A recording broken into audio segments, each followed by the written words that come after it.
الحمد لله وكفى وسلام على عباده الذين اصطفى أما بعد. أعوذ بالله من الشيطان الرجيم. بسم الله الرحمن الرحيم. ربما يود الذين كفروا لو كانوا مسلمين. وقال في موضع آخر: وإن تعدوا نعمة الله لا تحصوها إن الله لغفور رحيم. صدق اللہ العظیم. معزز سامعین کرام، آج 14واں رمضان المبارک ہے. اسی مناسبت سے میں نے 14 پارے کی پہلی آیت تلاوت کی ہے.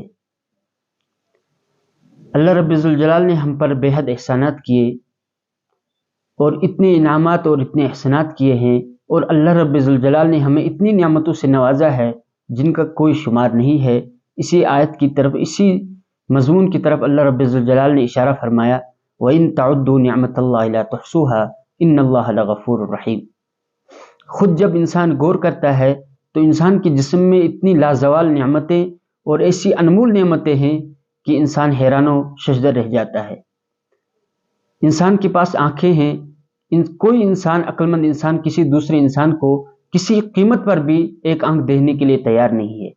کوئی بھی انسان کسی انسان کو کسی بھی قیمت پر اپنا ایک ہاتھ دینے کے لیے تیار نہیں ہے. تو پتہ چلتا ہے کہ انسان کے جسم میں جتنے بھی عضو ہے، ہر عضو بے قیمت یعنی انمول ہے. ان کی کوئی قیمت نہیں ہے جہاں میں. اتنی زبردست نعمتیں ہیں. پھر خارج میں انسان جو چیزیں استعمال کرتا ہے ان میں بھی کتنی بڑی نعمتیں ہیں اللہ رب الجلال نے انسان کو عطا کی ہے.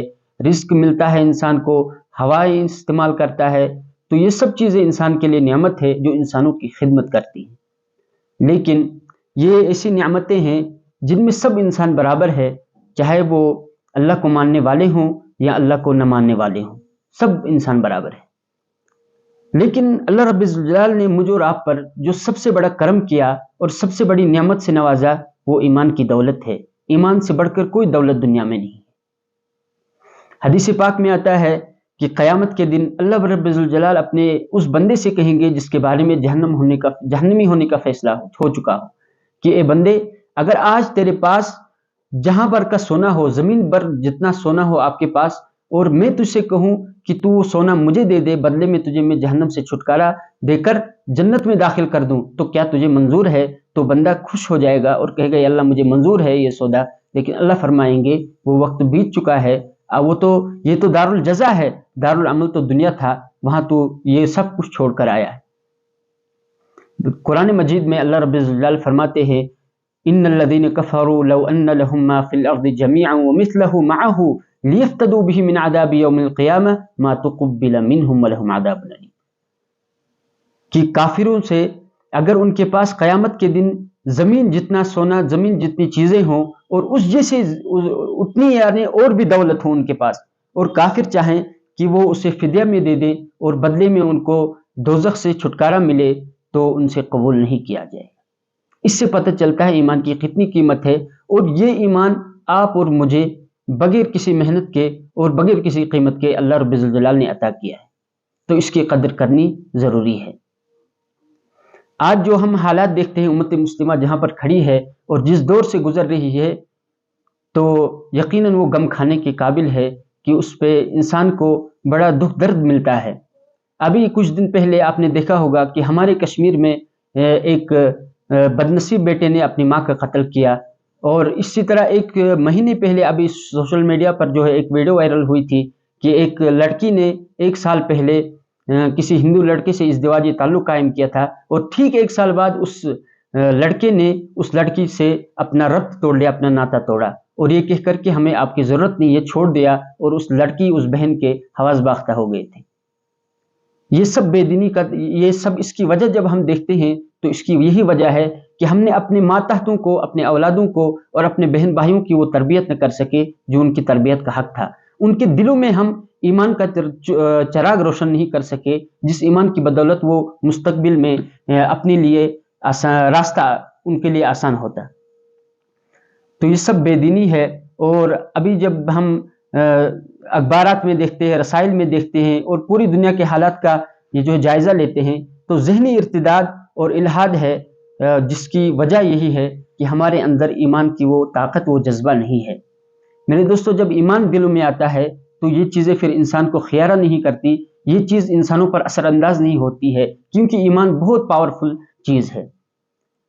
قرآن مجید میں ہے کہ جب موسیٰ علیہ السلام کا مقابلہ فرعون سے ہوا تو فرعون نے جادوگروں کو جمع کیا، تو جادوگر کہنے لگے فرعون سے کہ اگر ہم غالب آ گئے تو ہمارا انعام کیا ہوگا؟ تو فرعون نے کہا کہ اگر تم غالب آ گئے تو تم میرے حواری جواری ہو جاؤ گے، یعنی میرے خاص قریبی آدمی بن جاؤ گے۔ بڑے خوش ہوئے، انہوں نے کہا ہمیں یہ منظور ہے۔ اس کے بعد جب مقابلہ ہوا تو انہوں نے اپنا سحر ڈالا، جادو کیا۔ اس کے بعد موسیٰ علیہ السلام نے بھی ان سے بھی معجزہ ظاہر ہوا، وہ اژدہے کی شکل میں، اور سب سانپوں کو کھا گیا۔ تو وہ سارے جادوگر سجدے میں پڑ گئے، کیونکہ وہ پہچان گئے ہم نے جو کیا وہ تو جادو تھا، لیکن موسیٰ علیہ السلام نے جو دکھایا وہ جادو نہیں بلکہ معجزہ ہے، اس کی اور کچھ حقیقت ہے۔ چنانچہ سجدے میں گر کر اللہ پر ایمان لے آئے۔ اب فرعون انہی سے جادوگروں سے کہتا ہے قال آمنتم له قبل ان آذن لكم انه لكبيركم الذي علمكم السحر، تم موسیٰ علیہ السلام کے رب پر ایمان لے آئے اس سے پہلے کہ میں تمہیں اجازت دوں۔ اس سے آگے فرعون اب دھمکی دے رہا ہے، پہلے تو انعام کی بات ہو رہی تھی لیکن اب دھمکی دے رہا ہے، اور فرعون کہتا ہے فَلَأُقَطِّعَنَّ أَيْدِيَكُمْ وَأَرْجُلَكُمْ مِنْ خِلَافٍ وَلَأُصَلِّبَنَّكُمْ فِي جُذُوعِ النَّخْلِ، کہ اب میں تمہارے ہاتھ پاؤں الٹے کاٹوں گا اور تمہیں سولی بھی دوں گا کھجور کے درختوں میں۔ یہ تو پہلے انعام کی بات ہو رہی تھی، اب دھمکی، لیکن اب جادوگر کا جواب سنو۔ جادوگر اب فرعون سے کہتے ہیں کہ قالوا لن نؤثرك على ما جاءنا من البينات والذي فطرنا فاقض ما انت قاض، کہ تجھ سے جو بن پڑے تو کر، اب ہم پھرنے والے ایمان سے نہیں ہے، اب ہم تجھے کسی بھی قیمت پر ترجیح نہیں دیں گے ان آیات اور معجزات کے مقابلے میں جو ہم نے دیکھی ہے، جن کا ہم نے مشاہدہ کیا ہے، اور نہ ہم اپنے پروردگار پر تجھ کو ترجیح دیں گے، کیونکہ اب انہیں کے دلوں میں ایمان آیا تھا، اب وہ دھمکی سے ڈرے نہیں۔ اب پوری دنیا بھی مل کر ان کا مقابلہ کے لیے آئے، اور فرعون چاہے جتنا بھی ان کو انعام دیتا لیکن اب وہ پھرنے والے نہیں تھے، کیونکہ دلوں میں ایمان آیا تھا۔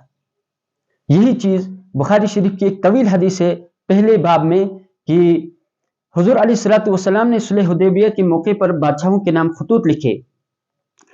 ہرقل بادشاہ، روم کے بادشاہ کو بھی خط لکھا، تو اس زمانے میں ابو سفیان جو مسلمان نہیں ہوئے تھے مکہ سے شام چلے گئے تھے، تو ہرقل نے اپنے وزراء سے کہا کہ یہاں دیکھو مکہ سے کون آدمی آئے ہیں، ان کو میرے دربار میں بلا کر لاؤ۔